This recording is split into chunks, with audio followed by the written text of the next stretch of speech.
नमस्कार मित्रांनो, आज परत एकदा आपलं आपसर टेक्निकल यूट्यूबवाले बाबा या चॅनलमध्ये आपलं स्वागत आहे.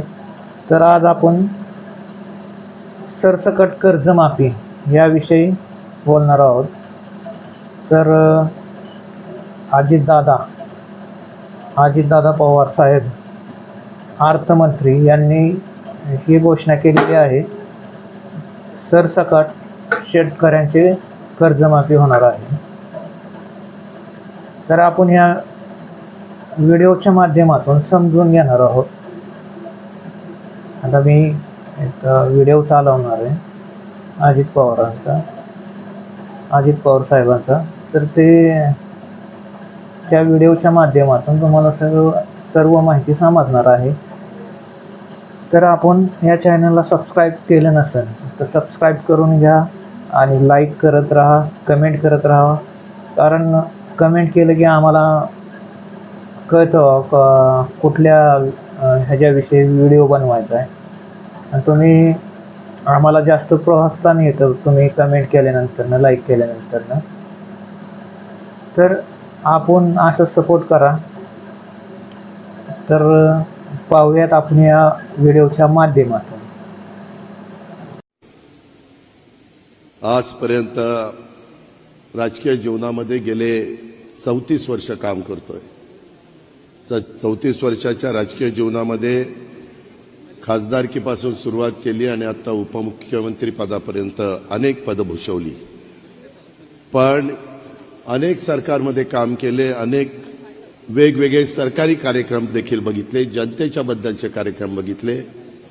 पण आज माझ्या महाराष्ट्राच्या कानाकोपऱ्यात, आणि तुम्ही तर इथं बसलाय पुण्याच्या बालेवाडीमध्ये, आज आपल्या महाराष्ट्रातल्या सर्व जिल्ह्यात आम्ही इथं जे बोलतोय तिथं देखील कार्यक्रम, त्या भागातले पालकमंत्री, त्या भागातले लोकप्रतिनिधी, त्या भागातल्या माय भगिनी सगळ्याजणी त्या ठिकाणी उपस्थित आहेत. आणि ते सगळं इथं चाललेली भाषणं ऐकतात. मी त्यांना देखील मनापासून नमस्कार करतो. अख्खा महाराष्ट्र आज आमचा बहिणीमय झालाय, माझी बहिणीमय झालाय. आणि अशा प्रकारचं चित्र पहिल्यांदाच महाराष्ट्रामध्ये घडत आहे. उद्याच्या 19 तारखेला रक्षाबंधन आहे. रक्षाबंधनाच्या निमित्तानं भाऊ बहीण हे एकत्र येत असतात. भावाला बहीण राखी बांधून त्या ठिकाणी ओवाळत असते. आम्ही तर गेले काही दिवस महाराष्ट्राच्या कानाकोपऱ्यामध्ये फिरतोय. इतक्या मायमाऊली अशा राखी बांधतात, खरोखरीच त्याचं मनापासून समाधान मिळतं. ज्या उद्देशाने महायुतीच्या सरकारने यावेळेसचा अर्थसंकल्प सादर करत असताना मी आपल्या मार्फत महाराष्ट्रातल्या सगळ्या माझ्या बंधू भगिनींना सांगतो की असा कुठलाही वेगळा काही आमच्या मनामध्ये भावना नव्हती. फक्त आपल्या शिवछत्रपतींच्या महाराष्ट्रामधली, शाहू फुले आंबेडकरांच्या महाराष्ट्रातली महिला ही अधिक सक्षम झाली पाहिजे, अधिक सबल झाली पाहिजे. इतके दिवस आपण पहिलं, दुसरं, तिसरं, चौथं 4 महिलांची धोरणं आणली. महिलांना मान, सन्मान, प्रतिष्ठा प्राप्त करून दिली. वेगवेगळ्या पदावर देखील त्यांना संधी दिली आणि त्या संधीचा उपयोग देखील त्यांनी अतिशय चांगल्या प्रकारे केला. परंतु हे सगळं करत असताना मगाशी तुम्ही जी छोटी फिल्म बघितली त्याच्यामध्ये कुठं महिला आपापसात चर्चा करत असताना संसाराला लागल्यानंतर त्यांचं पण काहीतरी स्वतःची अपेक्षा असते ना, तिची पण इच्छा असते. आमची खुरपणीला जाणारी महिला असेल, आमची कचरा गोळा करणारी महिला असेल, आमची त्या ठिकाणी कचरा गोळा करणारी, झाडू पोतना करणारी, धुणं भांडी करणारी, किती प्रकारची कामं आपल्या महिला त्या ठिकाणी करत असतात. परंतु ती कामं करत असताना स्वतः करता ती काही करत नाही. ती फक्त स्वतःच्या मुलाकरता, मुलीकरता, स्वतःच्या नवऱ्याकरता आणि सासरच्या मंडळीच्या करता करत असते. तिच्या मनात काही आलं तर ती म्हणते नको आपल्या मुलाबाळांना करू, नको आपल्या पतीला करू, नको आपल्या सासरच्या मंडळींना करू. आणि तिला काही घ्यायचं असेल तर ती मनामध्ये त्याला थांबवण्याचा प्रयत्न करते.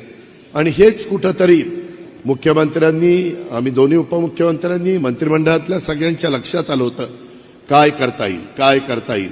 अनेक वर्ष अनेकांनी आम्ही कामं केलेली आहेत. देवेंद्रजी 5 वर्ष मुख्यमंत्री होते, एकनाथरावजी गेले 2-2.25 वर्ष मुख्यमंत्री आहेत. अनेक वर्ष सिनियर मंत्री म्हणून त्यांनी काम केलंय. मंत्रिमंडळामध्ये पण अनेक मान्यवर आहेत. मी पण अनेक पदं भूषवलेली आहेत.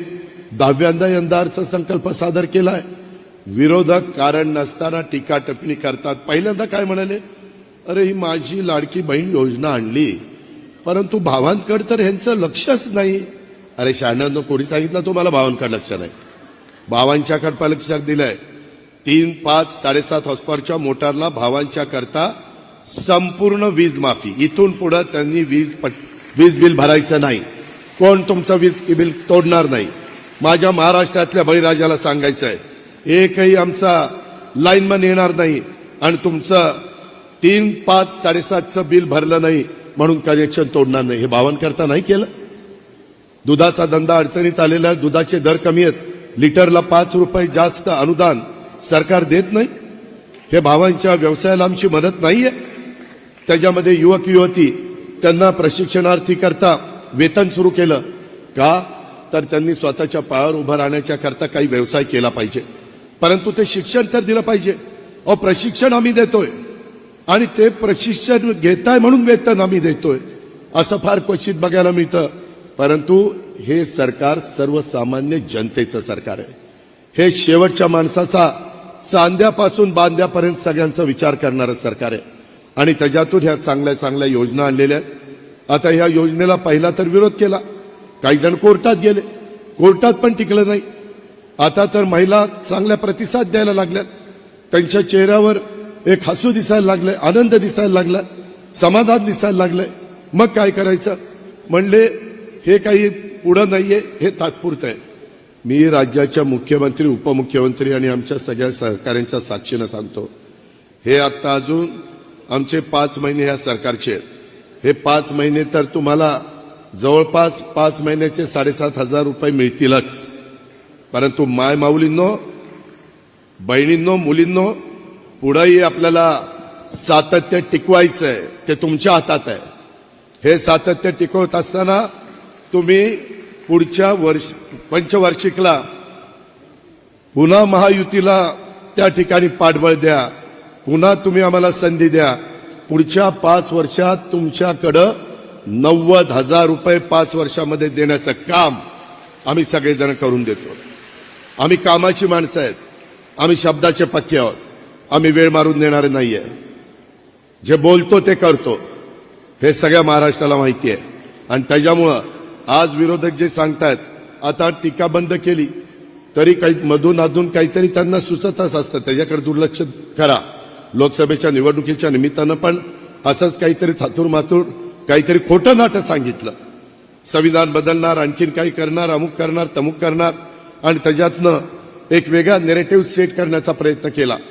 आता मात्र त्याला बळी पडायचं नाही. ही माझ्या सगळ्या मायमाऊलींना, सगळ्या माझ्या बहिणींना आव्हान आहे. आणि हे सगळं करत असताना कधी कधी आमचे महायुतीचे सहकारी पण उत्साहाच्या भरात सांगतात, हे आम्ही तुम्हाला दिलंय, परंतु तुम्ही काही वेगळं केलं तर आम्ही हे परत घेऊ. हे तुम्हाला दिलंय, परंतु डिसेंबरला आढावा घेऊ. मी राज्याचा प्रमुख हा मुख्यमंत्री असतात. उपमुख्यमंत्री म्हणून आम्ही दोघं काम करतोय. आम्ही तिघांच्या साक्षीनं सांगतोय, महाराष्ट्रातल्या सगळ्या माझ्या मायमाऊलींना सांगतोय, हे पैसे भाऊबीज म्हणून तुम्हाला दिलेले आहेत. हे पैसे परत घेण्याकरता दिलेले नाहीत. हा तुमचा हक्क आहे, हा तुमचा अधिकार आहे.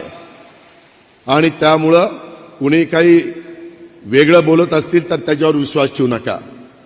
कुणी काही बोललं तर लगेच त्याच्यावर आमच्यावर टीका टिप्पणी होती.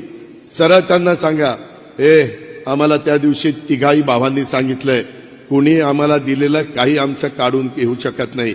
जे दिलेलं ओवाळणी आहे ती तुमची आहे आणि ती तुमच्याकडेच राहणार आहे. ही पण गोष्ट अतिशय स्पष्टपणे मी आपल्याला सांगतो. आज जवळपास 1,08,00,000 माझ्या मायमाऊलींना आणि माझ्या बहिणींना, माझ्या त्या ठिकाणी असणाऱ्या मुलींना हे पैसे मिळालेले आहेत. 1,03,00,000 लाभार्थ्यांच्या खात्यावर पैसे मंजूर झालेत. 1,08,00,000 फॉर्म मंजूर झाले आणि एवढे पैसे त्या ठिकाणी मंजूर झालेले आहेत. ह्याच्यामध्ये मगाशी आदितीनं सांगितलं तसं पोर्टल, ॲप, ऑनलाईन ह्याच्यामध्ये अडचणी आल्या.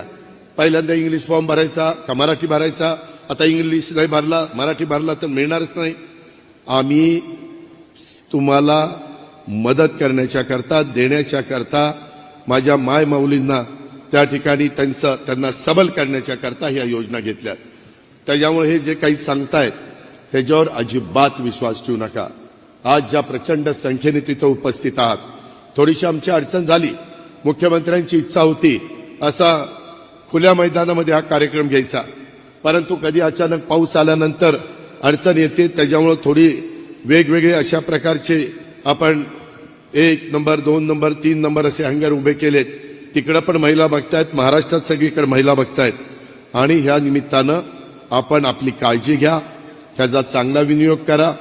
उद्याच्या काळामध्ये अनेक वेगवेगळ्या प्रकारचे निर्णय घेतलेत, ते सांगून मी आपला सगळ्यांचा जास्त वेळ घेत नाही.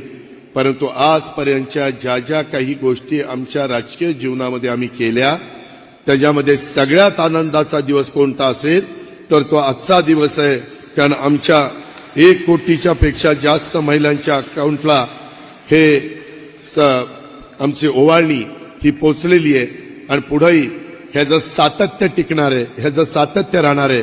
मी अर्थमंत्री म्हणून सांगतोय, मुख्यमंत्री उपमुख्यमंत्र्यांच्या साक्षीनं सांगतोय. त्याच्यामुळं दुसरी कुठलीही भावना मनामध्ये आणू नका, ही मात्र तुम्हाला आग्रहाची, नम्रतेची, कळकळीची विनंती. परंतु तुम्हाला सगळ्यांनाच माहिती आहे की आपण नेहमी खरं बोलत असतो. त्याच्यामुळे जाता जाता एकच सांगतो की पुढं 5 वर्ष ह्या सगळ्या योजना, वीज माफीच्या, 3 गॅस सिलेंडरच्या, माझी लाडकी बहीण योजनेच्या, मुलींना मोफत शिक्षणाच्या, त्याच्यामध्ये असणाऱ्या प्रशिक्षणाला वेतन देण्याच्या, प्रशिक्षणाला, अशा अनेक योजना आहेत. या योजना पुढं चालू ठेवायचं का नाही हे तुमच्या हातात आहे. तुम्ही म्हणाल कसं, तर ते असं की पुढे ज्यावेळेस निवडणुका लागतील त्यावेळेस महायुती, त्याच्यामध्ये धनुष्यबाण, कमळ आणि घड्याळ, एवढं लक्षात ठेवा. पुढं कायम 5 वर्ष या योजना चालू राहतील. कुणाला वाटेल अरे ह्यांनी राजकारण नाही आणलं, राजकारण नाही आणलं, खरं ते सांगितलं. उगेच काहीतरी वेगळ्या पद्धतीनं बोलू नका. त्यामुळं ह्या सगळ्या गोष्टीचा विचार करा आणि एक चांगल्या प्रकारे राज्याच्या मुख्यमंत्र्यांच्या नेतृत्वाखाली जे सरकार पुढं चाललेलं आहे, जे सरकार विकासाचं काम करत आहे. आज केंद्र सरकारमध्ये आपल्या विचाराचं सगळे लोक आलेले आहेत. आज आपल्या पुणे शहराचे प्रतिनिधी आपले मुरलीधर रुक्मिणी किसन मोहोळ हे देखील इथं आहेत. आपलं काही अडलेलं काम ते पण करतील. त्यांना नाही रेटलं तर आम्ही एकनाथराव आणि देवेंद्र आहोत पंतप्रधानांना, होम मिनिस्टरला भेटायला, आणि तिथून आपल्याला जे महाराष्ट्राच्या हिताचं असेल, इथली बेरोजगारी कमी करण्याचं असेल, सर्वसामान्य माणसाला सन्मानाचं जीवन जगण्याच्या करता असेल, कायदा सुव्यवस्था चांगली ठेवण्याच्या करता असेल, जे जे काही आपल्याला केंद्राची मदत लागेल, सगळ्या मेट्रोचं जाळं असेल, रस्त्याचं जाळं असेल, अनेक गोष्टी आहेत. त्या सगळ्या कांदा, विशेष म्हणजे कांदा निर्यात बंदी कायमची करायची, ते एक लक्षात ठेवा. त्याच्यामुळे ह्या सगळ्या योजना पुढे आपल्याला चालू ठेवायच्यात.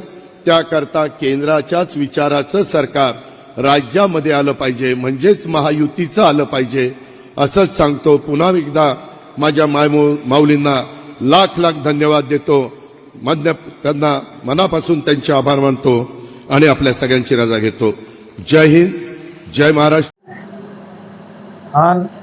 मित्रांनो, हा व्हिडिओ कसा वाटला तुम्हाला, तर चॅनलला हा व्हिडिओ कसा वाटला ते तुम्हाला कमेंट करून सांगायचे आणि चॅनलला सबस्क्राईब करायचे